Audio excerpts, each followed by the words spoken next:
ইন্নাল হামদুলিল্লাহ ওয়াসসালাতু ওয়াসসালামু আলা রাসূলিল্লাহি ওয়া বা'দ। সম্মানিত দর্শক শ্রোতা, প্রিয় ভাই ও বন্ধুরা, আজকে এই ভিডিওতে আলোচনা করব কিছু গুরুত্বপূর্ণ স্বপ্নের ব্যাখ্যা নিয়ে, যেগুলো আমরা প্রায় খুঁজি কিন্তু পাই না।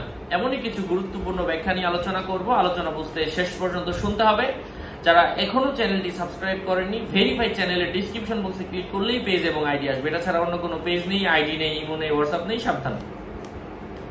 স্বপ্নে ফল দেখার অর্থ হচ্ছে সুখ শান্তি লাভ হওয়ার সম্ভাবনা রয়েছে। ফেরেশতা দেখার অর্থ হচ্ছে জীবনে সুখী হওয়ার সম্ভাবনা রয়েছে।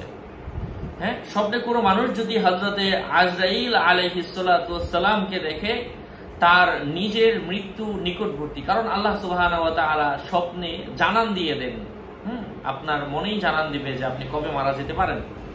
অনেকের ক্ষেত্রে এমন হয়ে থাকে, বাস্তবেও এমন দেখা গিয়েছে, আমরা পরিলক্ষিত হয়েছে যে ফেসবুকে প্রায় স্ট্যাটাস দেয় মৃত্যু নিয়ে, তার 40 দিনের মধ্যেই তার মৃত্যু হয়ে গেল। এমন অনেক সময় হয়। পানির ফোয়ারা দেখার অর্থ হচ্ছে জীবনে সুখ শান্তি লাভের সম্ভাবনা রয়েছে।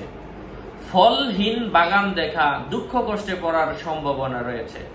ফলবান গাছ দেখার অর্থ হচ্ছে পরিবারের মধ্যে সুখ শান্তি আসার সম্ভাবনা রয়েছে। ফল খেতে দেখার অর্থ হচ্ছে বিবাহিত হলে সন্তান হবে, অবিবাহিত হলে বিবাহ হবে। ফেরেশতা দেখার অর্থ হচ্ছে এলাকার মধ্যে মানুষের মধ্যে প্রাচুর্যতা বৃদ্ধি হবে। অনেক ফেরেশতা দেখার অর্থ হচ্ছে আল্লাহ তাআলার পক্ষ থেকে কোন ধরনের রাহমাত বারাকাত নাজিল হওয়ার সম্ভাবনা রয়েছে। স্বপ্নে অল্প ফেরেশতা দেখার অর্থ হচ্ছে শুভ লক্ষণ।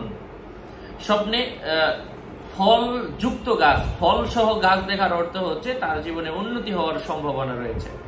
আশা করছি বুঝতে পেরেছেন। আরো আপডেট পেতে সাথেই থাকবেন। আসসালামু আলাইকুম ওয়া রাহমাতুল্লাহি ওয়া বারাকাতুহু।